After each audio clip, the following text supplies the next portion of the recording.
Ouvintes, a minha Bíblia se encontra aberta no livro de Apocalipse, capítulo 3, versículo 1.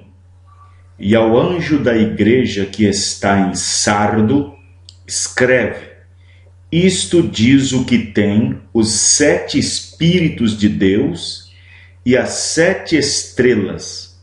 Eu sei as tuas obras, que tens nome de que vives e estás morto.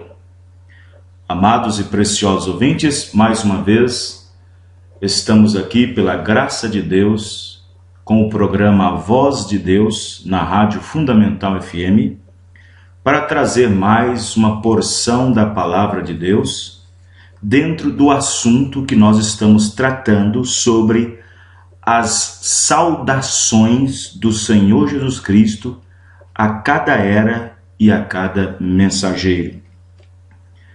Neste estudo, nós entraremos com a saudação ao anjo e à era para a 5ª era da igreja, a era de Sardes, de acordo com Apocalipse, capítulo 3, do 1 ao versículo 6. Já passamos a saudação ao anjo e à era de Éfeso, já passamos a saudação ao anjo e à era de Esmirna, já passamos a saudação ao anjo e à era de Pérgamo, já passamos a saudação à era e ao anjo de Tiatira, e hoje, pela graça de Deus, nós iremos falar sobre a saudação de Jesus Cristo ao anjo e à era de Sardes. Apocalipse, capítulo 3, versículo 1. Amados e preciosos ouvintes, é com a graça de Deus e pela graça de Deus, por meio de uma mensagem profética, é que nós temos isto em mãos, dado por Deus através de uma voz profética que ecoou nos nossos dias nos lábios de um profeta cujo nome era William Marion Branham. Nesta última era da igreja, onde todos os mistérios estavam ocultos, todas as outras formas doutrinárias, cujo período em que a igreja entrou em determinadas organizações, em seu tempo essas verdades tinham sido perdidas, mas Jesus Cristo havia prometido que no último dia, ou na última era, essas verdades seriam novamente restauradas por meio do ministério da 4ª manifestação de Elias, conforme está prometido em Mateus, capítulo 17, versículo 11, onde o ministério de Elias viria para restaurar todas as coisas.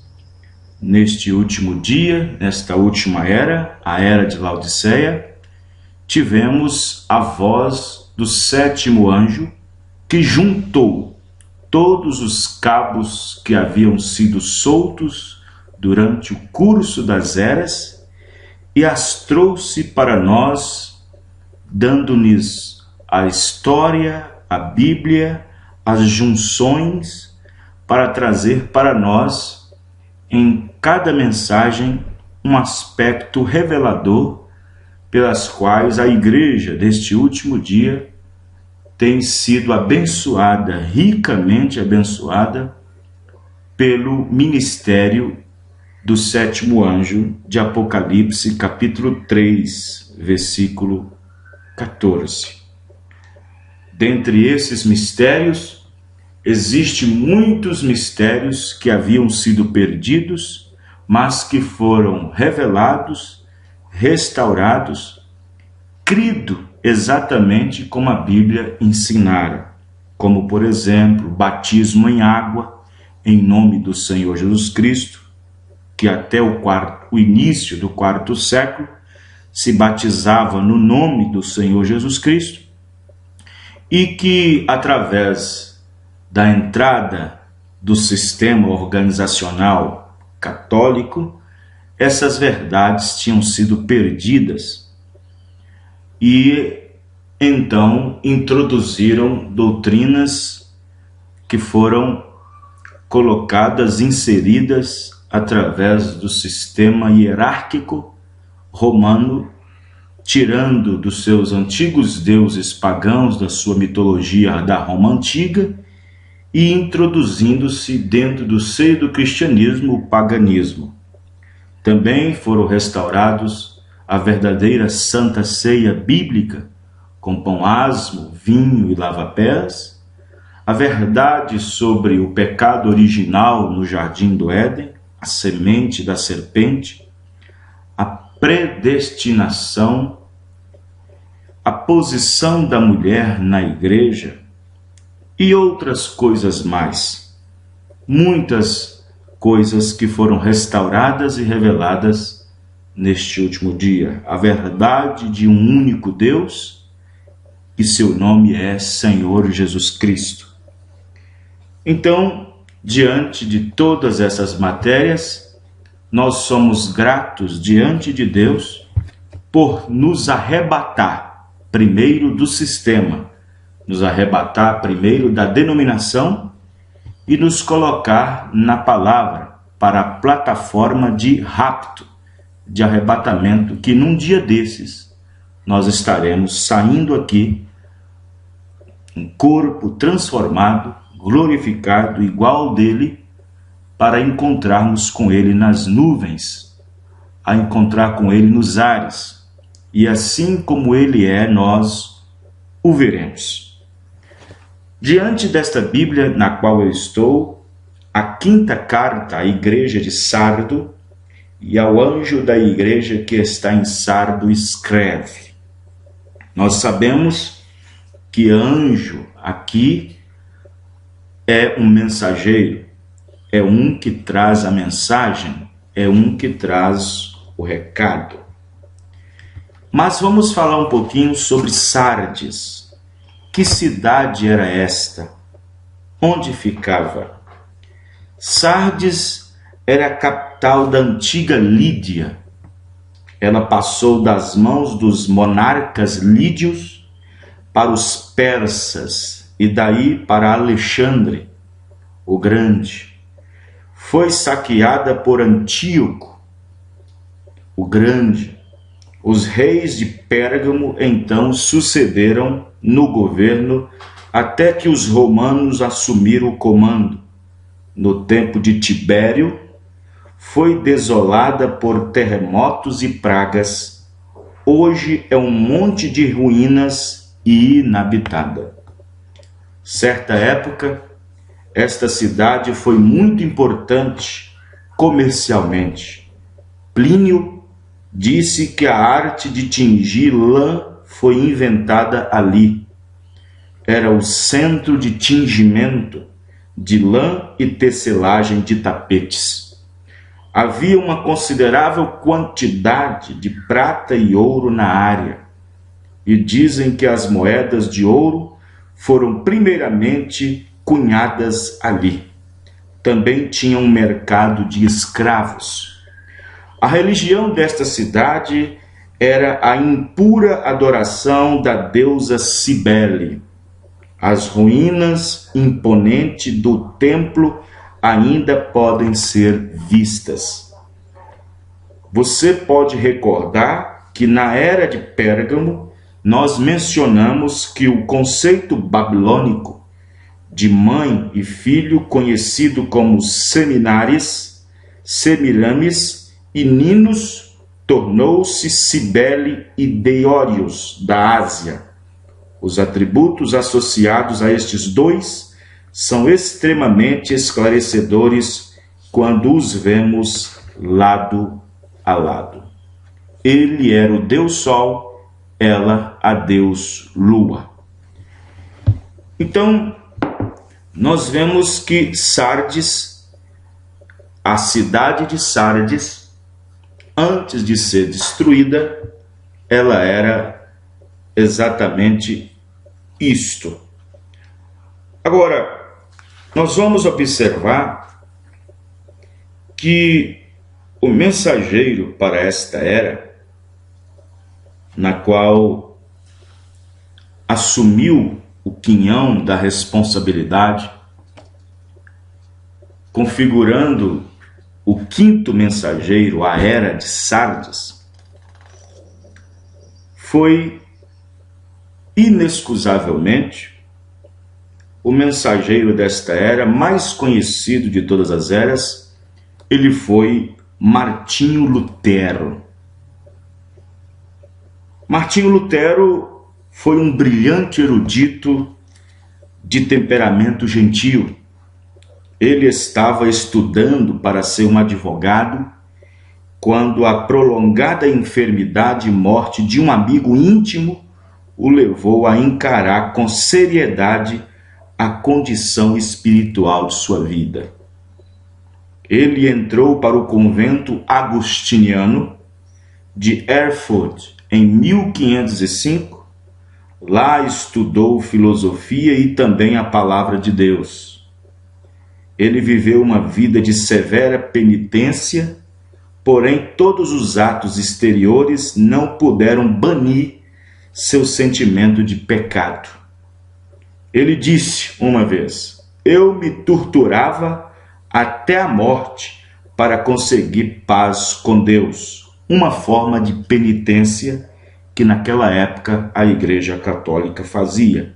E até hoje também existem certas penitências, porém mais agradáveis em sentidos diferentes.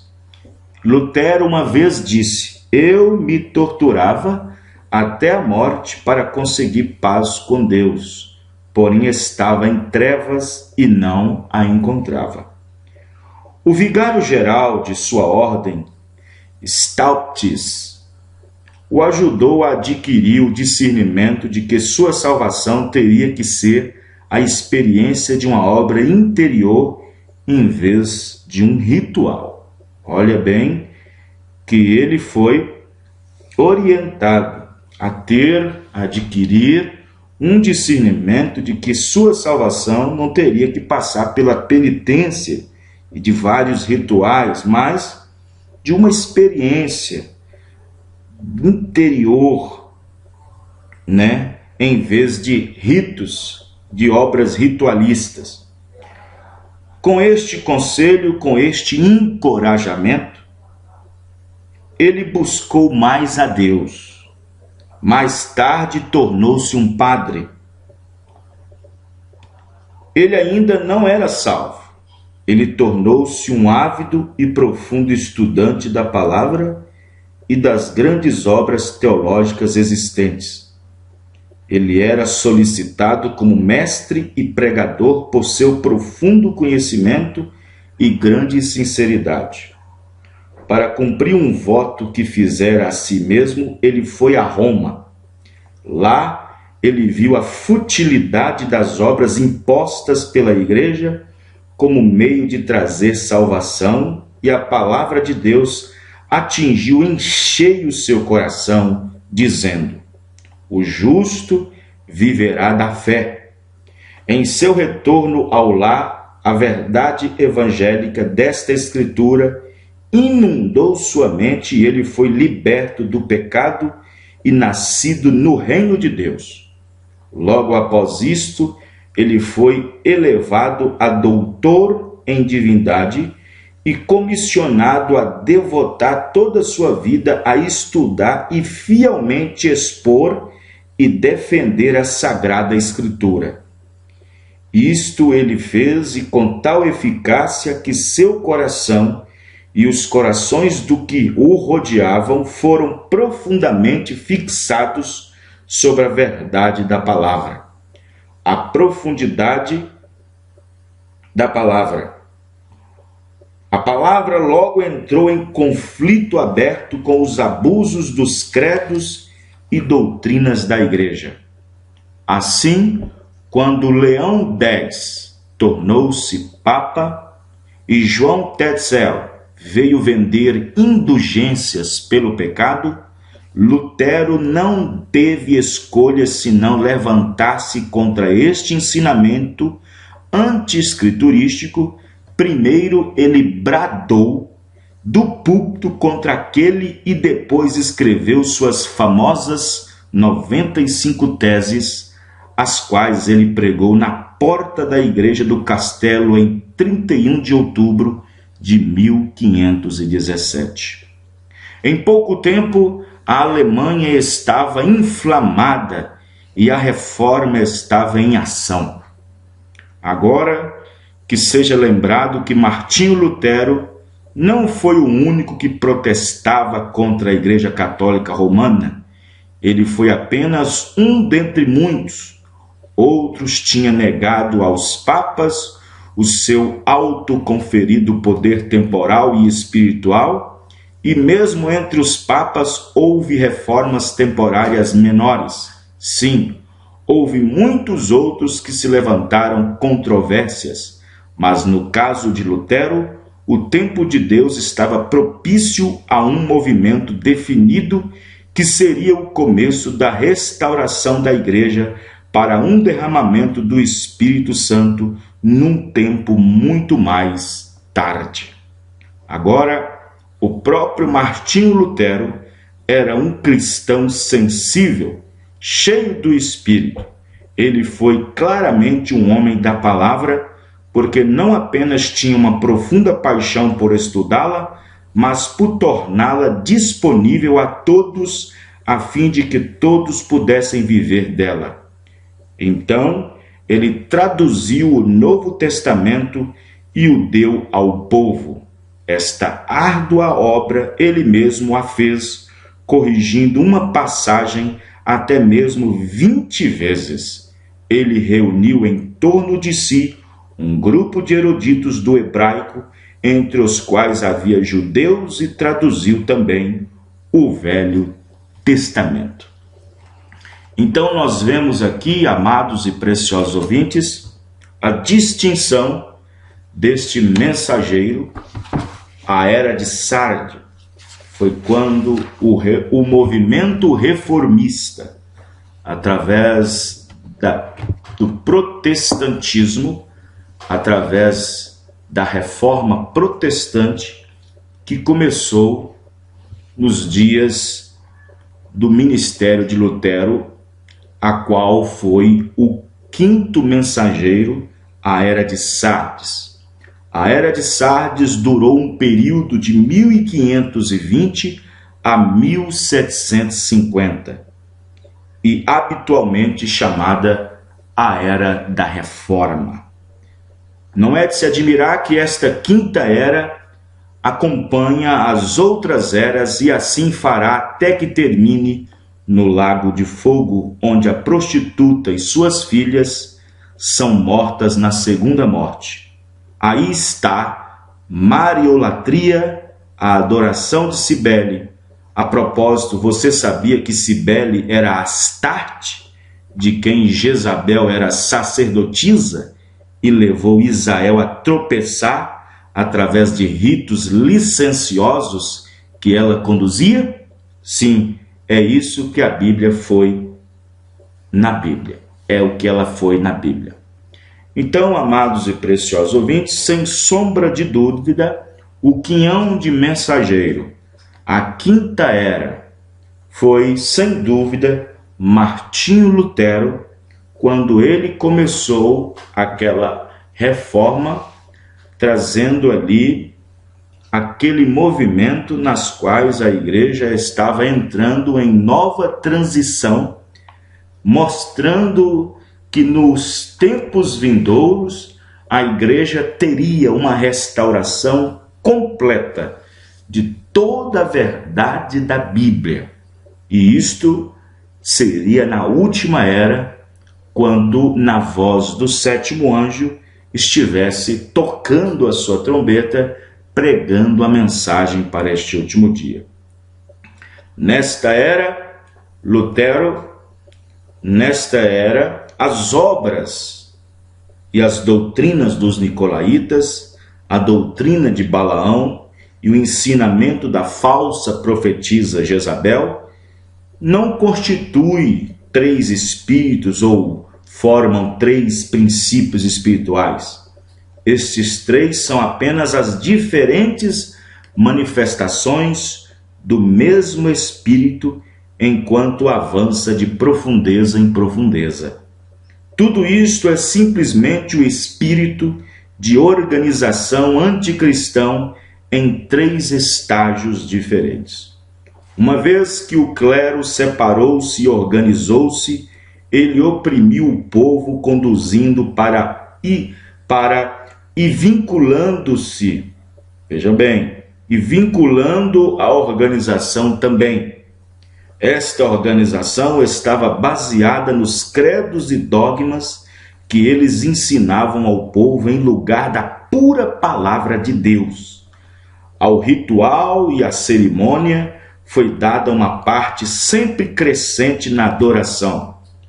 E logo este sistema inteiro era um poder diabólico e militante que fez o máximo para controlar tudo através da persuasão, do discurso ou da força literal.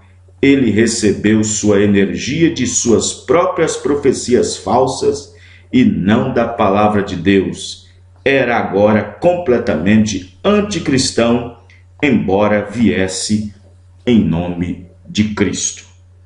Nós observamos que quando o sistema de Roma, o romanismo, misturado com paganismo dentro do cristianismo, ali eles tiveram o espírito anticristo, as obras dos nicolaítas e o balanismo e o jezabelismo. Nós encontramos que essas foram as formas pelas quais Satanás se introduziu para dar à igreja sua autêntica adoração. Nós vemos que o espírito anticristo é o espírito antipalavra. O nicolaísmo era uma forma de governo entre as pessoas. O balanismo era a forma em que eles faziam para poder tropeçar o povo na palavra de Deus. E o jezabelismo era a introdução de cerimônias e rituais pagãos dentro da igreja, nos quais Lutero, sendo o quinto mensageiro, vendo todas essas obras sendo feitas entre o papado e entre o povo, ele então descobriu que a forma de indulgência, a forma de penitência e todos aqueles sacramentos que a igreja fazia não tinha nada a ver com as Escrituras, e o seu coração se queimou por entender que as obras de Deus deveriam ser tomadas por fé e não por penitência. Foi quando ele começou o seu ministério através da justificação da fé. Depois nós entraremos com o sexto mensageiro, João Wesley, santificação, e depois a era pentecostal, depois a última era, a restauração de todas as coisas. Mas aqui Lutero, nós vemos que nesta era, após o que parecia um tempo interminável, no qual a verdade certamente teria de morrer, nós observamos que a era das trevas durou de 608, nós vemos aqui a era de Tiatira. Entre a era de Pérgamo e a era de Tiatira durou do ano 606 até 1520, quase 1000 anos de trevas. Aqui todas as pessoas estavam sob o jugo e o poder e o ensino e a forma de receber doutrina e a forma de adorar a Deus através de Roma, através do ensinamento de Roma. E ninguém, de forma alguma, se apropriara de outro ensinamento, porque ela tinha o controle da vida e das mentes das pessoas. Até que Lutero, o quinto mensageiro, começando em 1520, começou com a reforma protestante, trazendo uma restauração, e sua pregação estava vinculada à justificação, no qual o justo viveria da fé. Então, nisto, nós podemos observar que a verdade certamente teve que morrer nesse período longo e negro que a igreja passou. Os homens começaram a protestar contra a vilania da Igreja Católica Romana, porque por nenhum esforço de imaginação Deus podia estar em tal ensinamento e em tal conduta. Estes protestos ou foram desconsiderados e morreram por não conseguirem despertar atenção, ou foram reprimidos por Roma. Mas então Deus, em sua graça soberana, enviou um mensageiro chamado Martinho Lutero para começar uma reforma. Ele foi o quinto mensageiro, a quinta estrela, o quinto anjo. Ele operou num clima em que tanta corda fora dada à Igreja Católica Romana e que ela estava a ponto de se enforcar. Assim, quando Lutero pregou a justificação pela fé, a verdadeira vinha pela primeira vez em muitos séculos começou a crescer generosamente. Como a igreja nominal tinha usado o poder estatal para apoiá-la, agora o poder estatal começava a refluir contra ela. E é aí onde Lutero cometeu seu erro e os verdadeiros crentes cometeram seu erro. Eles permitiram que o Estado os subsidiasse, ou seja, que ajudasse em termos de garantia, de dinheiro e outras coisas mais. Desse modo, esta era não deslanchou muito na palavra, mas graças a Deus que ela foi até onde foi, mas porque se apoiou em grande parte no poder político. Esta era terminou na organização, e este mesmo grupo que na geração de Lutero se havia despreendido na falsa vinha, agora voltava para se tornar uma filha da prostituta, porque entrou diretamente no nicolaísmo e no balanismo. Esta era teve dezenas de facções dentro de si, e para provar quão longe estavam da verdadeira semente, deve-se simplesmente ler a história e ver como perseguiam umas às outras, mesmo até a morte em alguns casos. Porém, havia algumas pessoas entre elas, assim como sempre há em cada era. Alegremo-nos nesta era por este fato. A reforma começava. Não foi uma ressurreição, porém uma reforma. Tampouco foi uma restauração. Mas o grão de trigo que morrera em Niceia no 4º século e apodrecera na tenebrosa Idade Média, no tempo das trevas, agora lançava um broto de verdade, significando que em alguma data futura, no fim da era de Laodiceia, um pouco antes que Jesus viesse, a igreja voltaria a ser novamente uma noiva semente de trigo, enquanto que o joio seria ceifado e queimado no lago de fogo.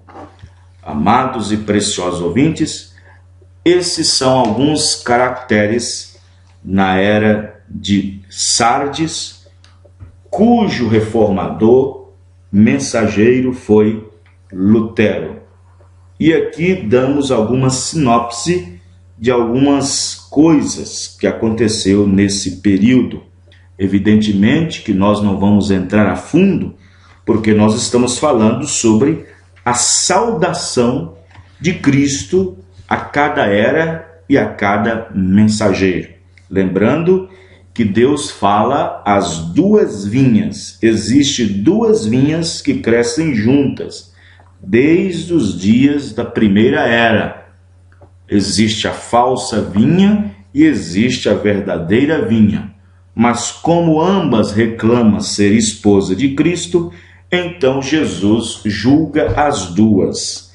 Apocalipse capítulo 3, versículo 1, está escrito: ao anjo da igreja que está em Sardo, escreve: isto diz o que tem os 7 Espíritos de Deus, as 7 estrelas.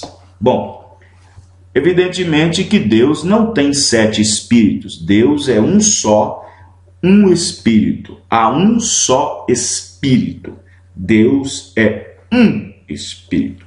Esses 7 espíritos aqui está falando dos 7 mensageiros, dos 7 homens que seriam levantados no período gentílico chamado de plenitude dos gentios, nos quais nós temos esses 2000 anos de história da igreja, pela qual Deus se levanta por intermédio desses mensageiros. Então, ele está falando, ele se conduz, se apresenta como aquele que tem os 7 Espíritos de Deus, as 7 estrelas. Nós sabemos que aquelas 7 estrelas também são os 7 anjos de cada era.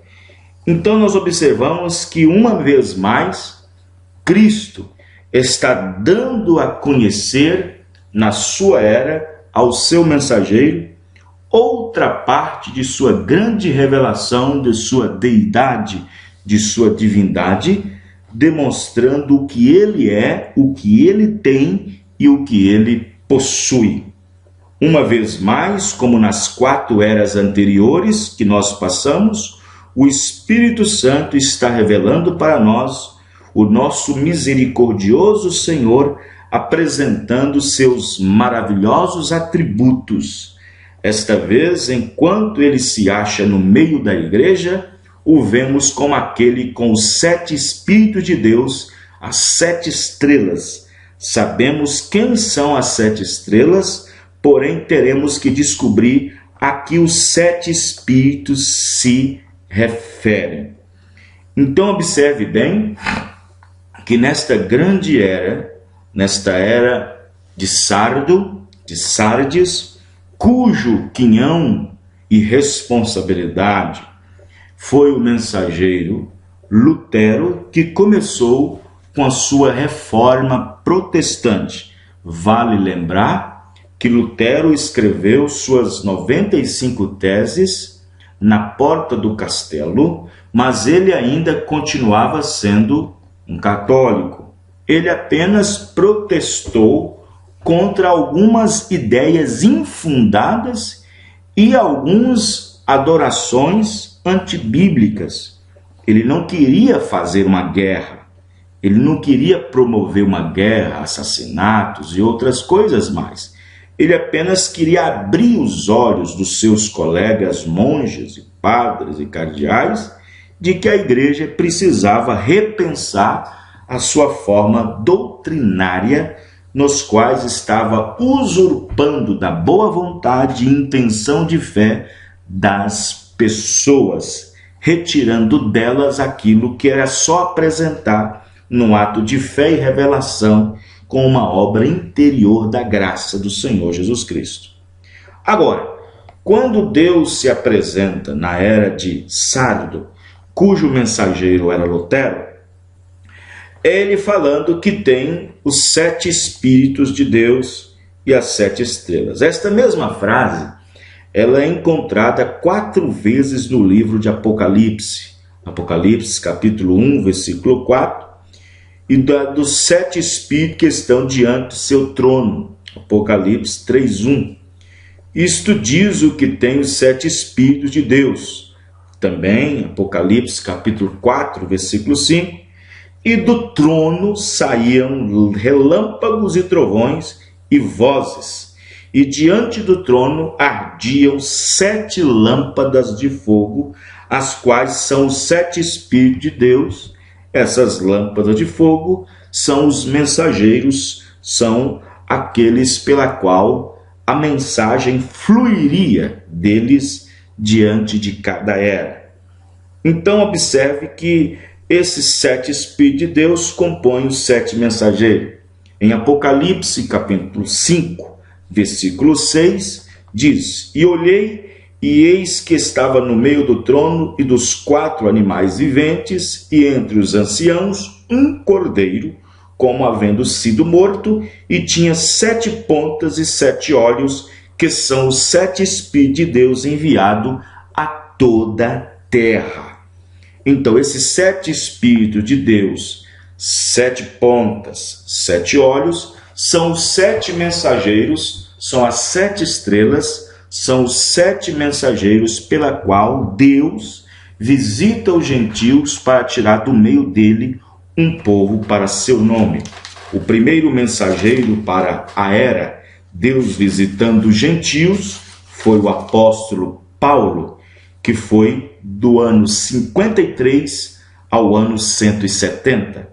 O segundo mensageiro era Irineu, na era de Esmirna, que durou de 170 a 320.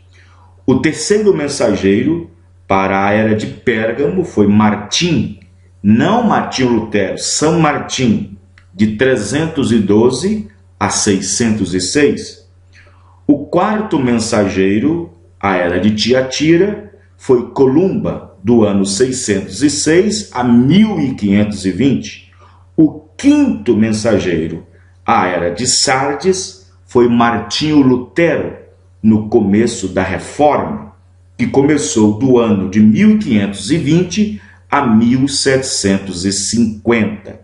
O mensageiro, a era de Filadélfia, foi Wesley, João Wesley, que começou por volta de 1750 até o ano de 1906. E do ano 1906 começa então a era de Laodiceia e só termina com o arrebatamento da igreja. Não tem data marcada para o término desta era, porque no dia do arrebatamento, aquele dia e hora, ninguém sabe. Mas existe o 7º anjo para a 7ª era e a sua saudação, nas quais nós iremos falar sobre ele depois nessa série, passando pelo 6º mensageiro, a era de Filadélfia, que foi João Wesley. Então, nós observamos que nesta era de Sardo, cujo mensageiro era Lutero, para começar, sabemos com certeza que estes versículos não estão ensinando uma doutrina nova e contrária a João 4:24. Deus é um espírito. Não existe 7 espíritos de Deus. Não existe em Deus 7 espíritos. Deus é um espírito. Mas isto é semelhante a 1 Coríntios 12:8, onde encontramos um espírito manifestando-se em 9 maneiras. Deste modo, sabemos que os 7 espíritos de Deus significa que é um só e o mesmo espírito aparecendo de uma maneira sétupla. Agora, em Apocalipse 4, versículo 5, estes mesmos 7 espíritos são chamados de lâmpadas de fogo que ardiam diante do Senhor. Uma vez que João sempre usou apenas símbolos do Velho Testamento no Apocalipse, vamos ao Velho Testamento e encontramos em Provérbios 20, versículo 27, que a alma, na versão em inglês do rei Tiago, lê esse espírito do homem é a lâmpada do Senhor. Estes 7 espíritos acham-se associados ao homem.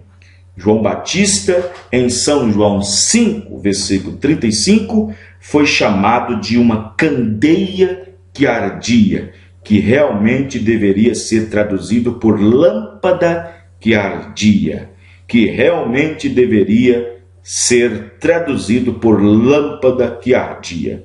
Além disso, em Apocalipse 5, verso 6, os 7 espíritos são identificados como 7 olhos, em Zacarias capítulo 4, versículo 10, porque quem despreza o dia das coisas pequenas, pois esses se alegrarão vendo o prumo na mão de Zorobabel, os 7 olhos do Senhor. Na versão em inglês do rei Tiago, lê-se Zorobabel com aqueles 7. Eles são os olhos do Senhor na tradução. É muito evidente que a palavra eles refere-se a homens, mensageiros. Assim vemos que os olhos do Senhor, neste caso, são homens. Evidentemente, eles serão homens ungidos, cheios do Espírito Santo, pois os ministros de Deus não estão no poder de homens, mas do poder do Espírito Santo.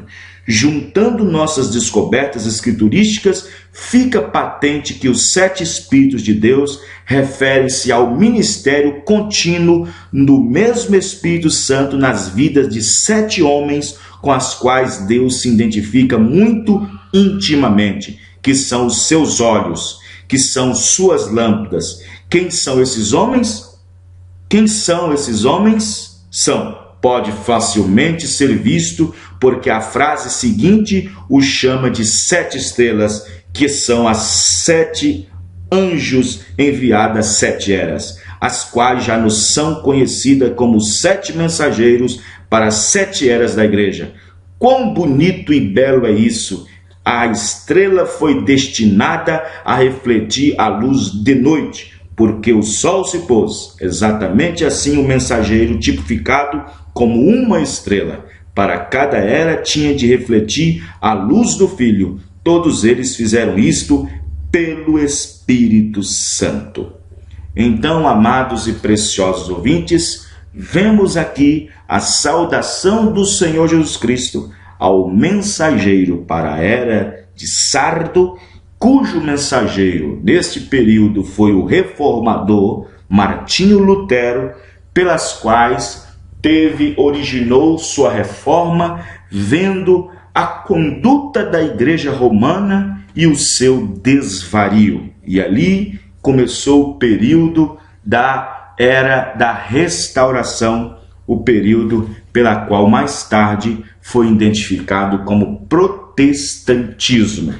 Então, pela graça de Deus, Deus estava demonstrando através de Lutero que mais na frente haveria de ter uma restauração completa da palavra, onde ela teria novamente a semente original operando nela, como era no princípio da igreja pelos nossos pais apostólicos, quando na última era deveria ter uma restauração por meio de um profeta, Elias, que apareceria e restauraria todas as coisas. A mesma ordem apostólica, o mesmo batismo, a mesma Santa Ceia, toda a Escritura divinamente inspirada, ela é proveitosa para arguir, repreender e exortar. E ela não é de particular interpretação. Graças a Deus, vemos isso através de um profeta que foi prometido nas Escrituras e que foi identificado, vindicado,